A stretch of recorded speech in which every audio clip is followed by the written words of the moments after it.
Entertainment.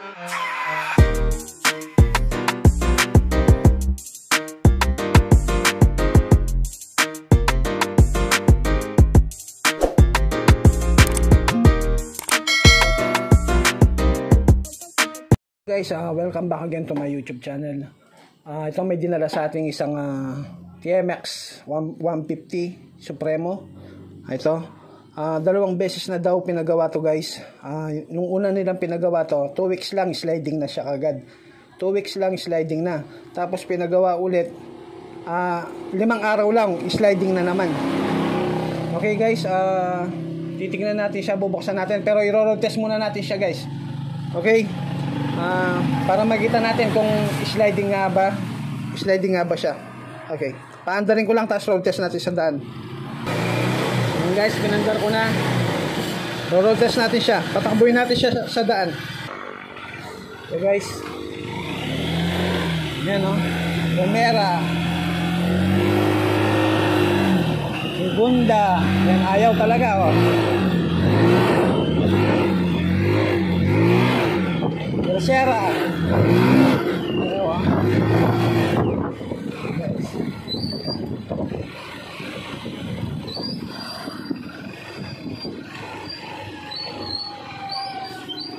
Okay guys, talagang sliding siya guys, sliding.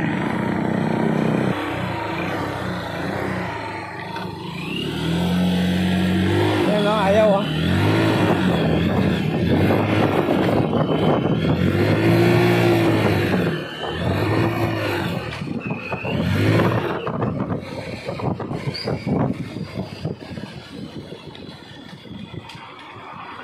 Okay guys, sliding siya, sliding. Okay guys, yan narinig niyo siya no, road test natin. Puro RPM lang siya guys, delay yung takbo, puro RPM, nadi-delay siya. Primera pa lang umuusad na, segunda, tercera, kwarta. Kaya hindi na tayo magkwarta nun kasi wala na, no? Ito 2 beses na pinabukas to. Ngayon malalaman natin kung pinabukas nga. Tingnan natin kung bago yung mga lining, bago yung langis. Okay guys, no, titingnan natin anong issue niya, bakit ganyan siya, no? Okay, bubuksan ko lang siya. Madali lang buksan to kahit hindi ka na magkalas ng tambutso, putres, okay? Direkta na dito sa kanyang flat side. Yung guys, so 5 araw pa lang daw to. Yung langis niya pero parang putik na, oh. No? Sabi nila ginawa to eh. Wow. Pero yung langis niya ba't ganyan, no? Parang putik. No? Napakaitim. Grabe. Yan, oh. Oh, yan na, sumutulo pa, no? Yan na, itim niya, sobra. Na? Tanggalin muna natin yung kanyang kickstarter.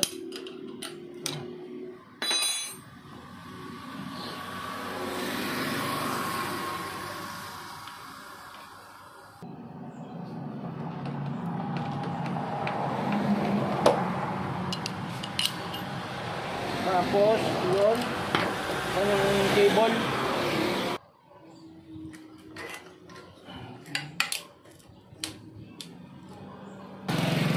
Tapos ko na, guys.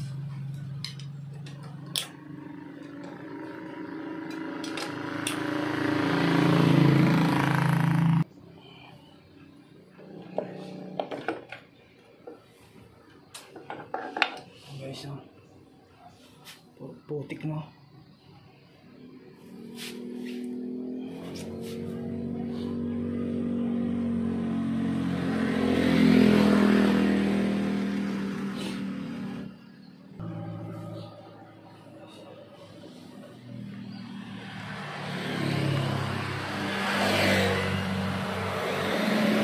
guys, hand tight lang to, hindi ganong, huwag mong ganong kita niyan kasi umihigpit naman mag-isa to eh, yung rotor na to.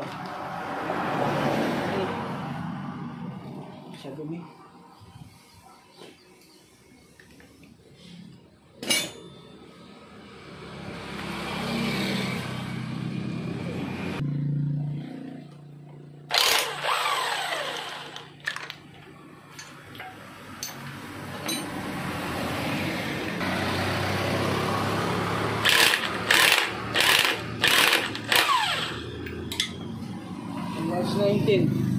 mm yun.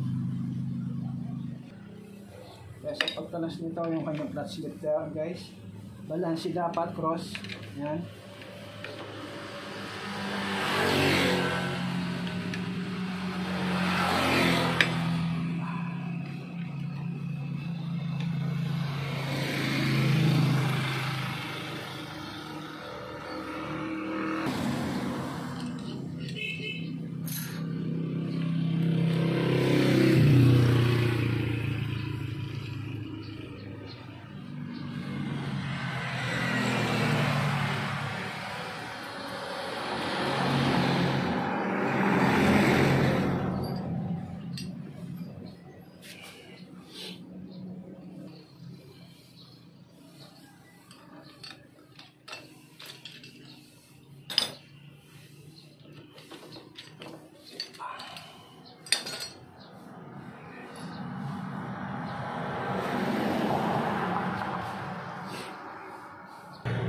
Ito guys yung naging issue niya.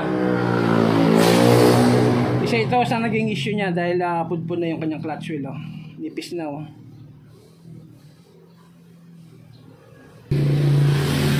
Guys, so pati yung kanyang strainer. Oh. Napakadumi. Oh.